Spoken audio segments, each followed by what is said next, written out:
Hi Pottery peeps. So today's video is going to be some time lapse of me glazing these. I don't like to do glazing videos. Find them boring. I did speed this up and kind of give you an idea of how I glaze these. So hopefully you're going to find something useful out of it. I will, when these came out of the kiln, they were pretty gnarly. And I have grinded them. I didn't get any footage of me doing that. First of all, it's messy and loud, and so I didn't do any of that. But I don't know what video it's on, but one of my videos after a glaze, it would have been a kiln unloading, I did show how I grinded it. I use a diamond core pad on my old 1967 scut wheel that's outside, and then anything that doesn't get or can't get, because these did have a depression, so it didn't get everything. I finish up with my Dremel with a diamond bit. And I will put in pictures of how or what I use to grind my pots. And I believe it was this one. This one had just a little thing sticking down. And this one of these, like, I will sell this for full price. I won't second it, but this one I will. This one has a little chip out of the bottom. I'll either keep it or sell it as a second. But this one, I won't. I'll sell it regular price. I can usually get them pretty clean, especially with the advancer shelves. Anyway, I'm going to go ahead and show you the time lapse, and hopefully you get something out of it if you like it. I do have another one of I don't have that. Hold on, and I'll go get it. I have another time lapse that I did on how I do this combination. So if you found some value with this video, let me know. And if you want to see this one, I can put this one up also. I'll just go ahead and send you the past Tiffany. And at the end, I will do a close-up of the glaze combos.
All right, so this is the one, these two were done on porcelain, the Frost Porcelain by Laguna, which we really, really like, but are having trouble getting in our area.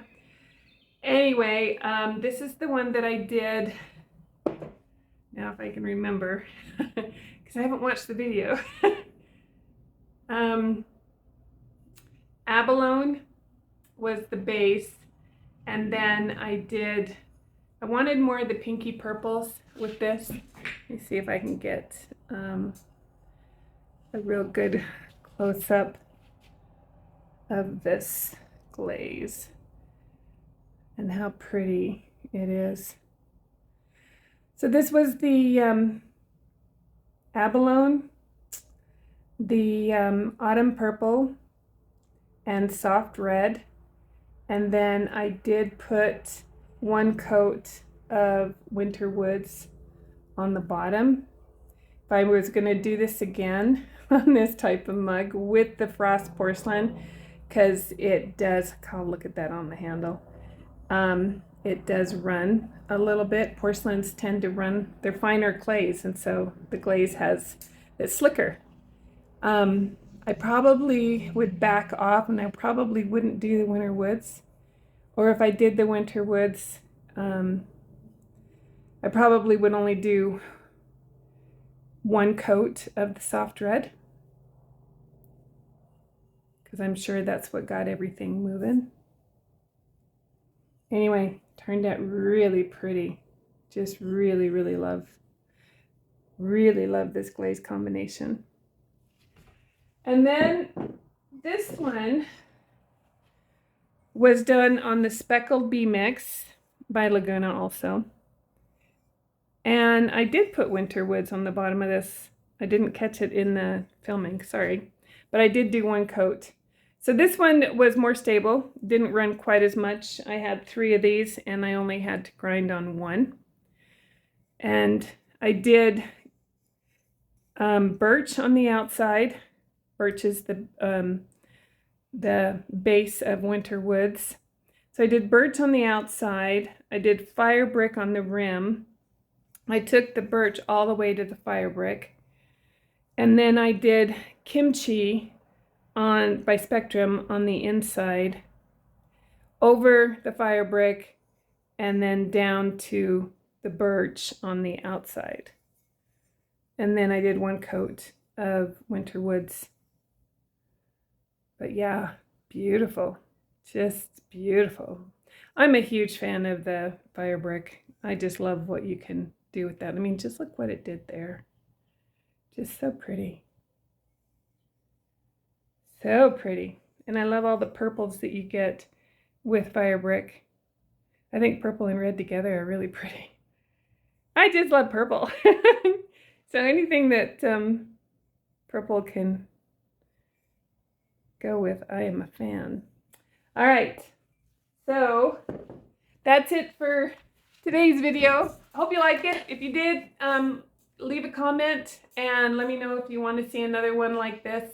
Hopefully today, I announced last week that I had a grandchild. He is basically a month early. He's due October 15th and he came last week. And I think he's just shy of a month by just a couple of days. Hopefully he's been in the NICU this whole week and he's doing better. And we're hoping that they get to bring him home this weekend. So fingers crossed that he gets to come home.